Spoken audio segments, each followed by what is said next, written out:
Shinchan, Hmm, kamu ini sulit sekali dibuat tertarik ya. Papa sulit mendapat gaji besar. Ini kan tidak ada hubungannya. Kalau begini ayo kita bersama-sama. Waktunya yang tidak tepat.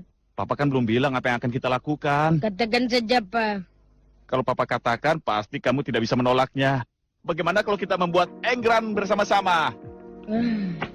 Tidak bisakah Papa sebentar saja membiarkan aku santai? Maksudnya apa sih? Santai bukan hanya didambakan oleh Shinchan, tapi hampir seluruh generasi muda Jepang. Ekspektasi masyarakat, pekerjaan berat, gaji yang kurang, dan pajak tinggi membuat ABG-ABG Jepang benci dengan kehidupan mereka. Beberapa tahun belakangan ini, Jepang menyaksikan munculnya sebuah tren di mana generasi mudanya lebih memilih untuk tidak bekerja agar bisa menikmati hidup santai, bebas dari tekanan. Pada tahun 2021 sendiri, Kementerian Dalam Negeri Jepang mencatatkan angka Youth Unemployment Rate atau persentase anak muda menganggur hampir 6%. Terlihat kecil.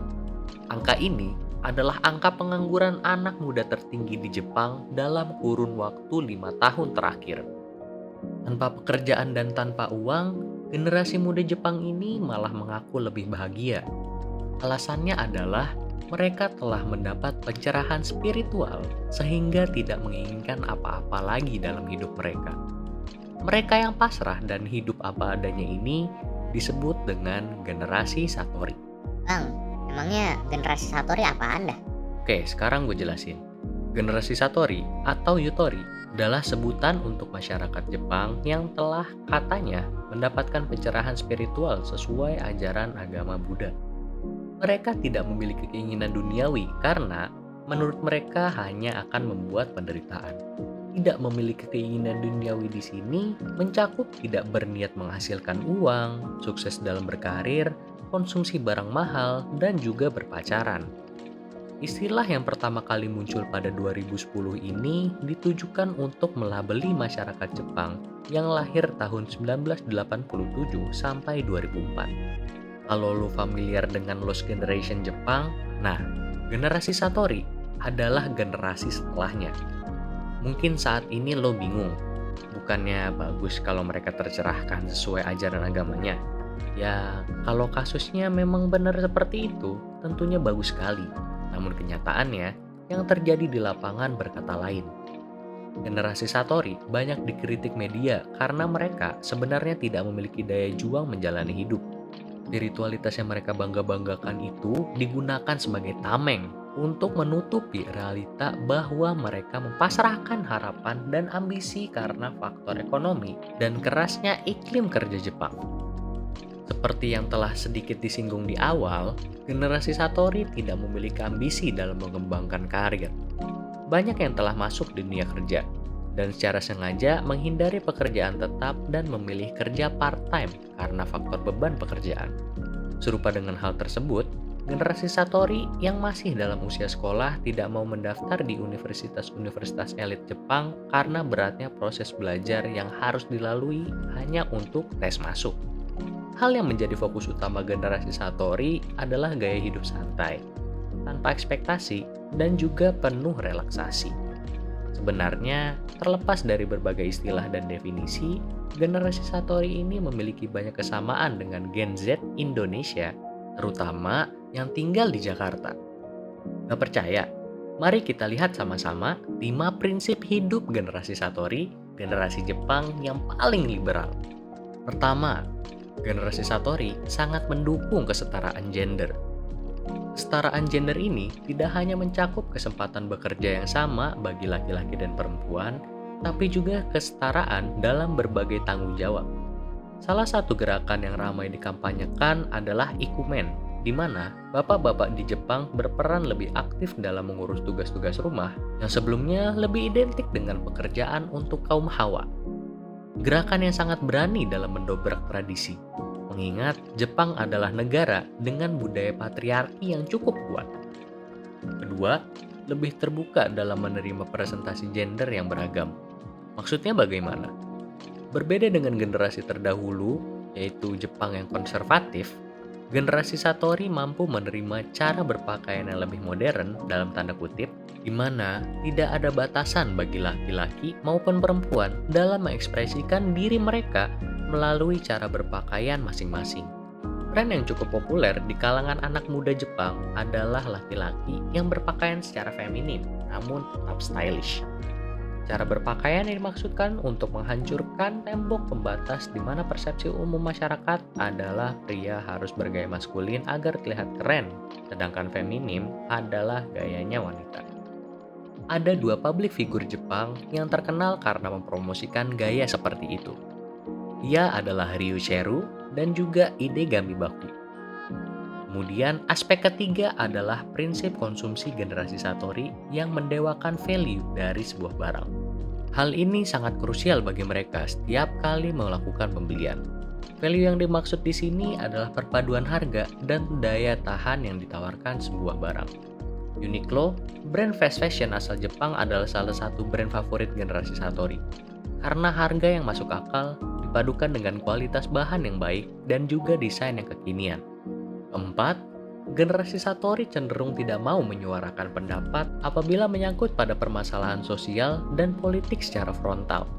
Mereka akan mengambil posisi netral dan tidak mau repot melakukan demo-demo di jalan. Tapi, hal ini bukan berarti generasi Satori tidak peduli sama sekali. Terkadang, mereka menyampaikan pendapat melalui cara yang lebih halus, seperti ikut menandatangani petisi-petisi online. Yang terakhir, generasi Satori hanya menaruh sedikit perhatian pada hubungan percintaan seperti pacaran dan menikah. Sebuah tren yang seolah menjadi hal normal di negara-negara Asia Timur 2 hingga 3 tahun belakangan ini. Kebanyakan memang tidak berusaha mencari pasangan secara aktif karena merasa bahagia hidup sendiri. Teman-teman dengan minat yang sama lebih menjadi pilihan ketimbang pacar. Bahkan, sebuah studi mengungkap bahwa 40% dari generasi Satori berkata tidak perlu menikah apabila memang tidak menemukan orang yang tepat. Kurangnya minat pada pacaran, apalagi menikah dan memiliki anak, membuat banyak kekhawatiran muncul akan semakin menurunnya angka populasi di masa yang akan datang. Selain 5 prinsip hidup tadi, ternyata generasi Satori atau Gen Z-nya Jepang ini dapat dikelompokkan menjadi 4 tipe berdasarkan perilaku mereka. Perilaku ini lebih mengarah ke kebiasaan dalam kehidupan sehari-hari mereka. Tipe pertama disebut Yosumi atau si pengikut. Mereka yang tergolong sebagai tipe Yosumi ini memiliki kebiasaan membaca situasi dan menunggu orang lain sebelum membuat keputusan atau memberikan opini. Contoh kasarnya, kalau lo sedang mengunjungi restoran dengan teman-teman lo, ada satu orang nih yang lama banget ngeliat buku menu, tapi akhirnya malah pesan menu yang sama kayak lo. Tipe kedua adalah Shoene alias si pesimis. Generasi Satori tipe ini kurang baik dalam bersosialisasi dan juga memiliki pendekatan pesimis terhadap berbagai aspek kehidupan. Pesimis dapat nilai bagus, pesimis dapat pekerjaan, hingga pesimis menemukan jodoh. Dan uniknya, kebanyakan tipe ini mengadopsi gaya hidup minimalis, mulai dari pakaian hingga barang-barang sehari-hari. Kemudian, tipe ketiga yang disebut sebagai social yoiko. Individu yang tergolong sebagai social yoiko sangat aktif di media sosial dan sangat update dengan tren-tren terbaru. Sebagai penggila media sosial, mereka selalu mengkhawatirkan bagaimana diri mereka terlihat di mata orang lain dan benci ketika dikritik di media sosial. Dan tipe terakhir adalah Jinsen Gachi Zei. Sebutan lainnya adalah life tactician. Dibanding dengan tipe generasi Satori lain, tipe ini memiliki pola pikir yang lebih tradisional, seperti tetap melestarikan tradisi keluarga Jepang yang sudah turun-temurun. Mereka disebut memiliki nilai moral dan kemampuan memimpin yang kuat, yang mempermudah mereka menikmati hidup secara utuh. Nah, sekarang coba lu lihat lingkungan lu. Kira-kira ada nggak temen lu yang masuk ke tipe generasi Satori yang sudah kami jelaskan? Meskipun ada efek positif dari tidak melakukan konsumsi berlebih, seperti menurunnya angka konsumsi alkohol dibanding generasi sebelumnya, generasi Satori banyak dikritik oleh media Jepang karena kepasrahan mereka sangat merugikan masyarakat dan negara secara keseluruhan. Media Jepang menganggap Generasi ini terlalu pasif di saat negara sedang mengalami masa-masa sulit.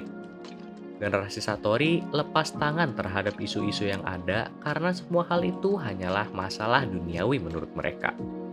Lalu, selain pasif, mayoritas dari generasi ini memutuskan untuk tidak bekerja dan malah menjadi parasit. Mereka hidup menumpang dengan orang tua mereka, menurunkan produktivitas negara karena berkurangnya tenaga kerja dan menambah beban ekonomi orang tua. Namun, apakah generasi Satori ini bisa disalahkan sepenuhnya karena memilih jalan hidup seperti ini? Karena pada akhirnya, banyak dari mereka yang ternyata bahagia walau hidup sederhana. Bahagia karena lepas dari ekspektasi dan kerasnya hidup. Tidak ada mobil mewah dan jalan-jalan ke luar negeri. Hanya hidup dengan standar minimum asal bisa terus bertahan. Jika menurut lo konten ini bermanfaat, boleh di-share ke teman-teman lo biar mereka juga tahu tentang hal ini. Jika lo punya argumen atau sudut pandang berbeda, ayo kita berdiskusi secara sehat di kolom komentar. Sampai bertemu kembali di episode selanjutnya.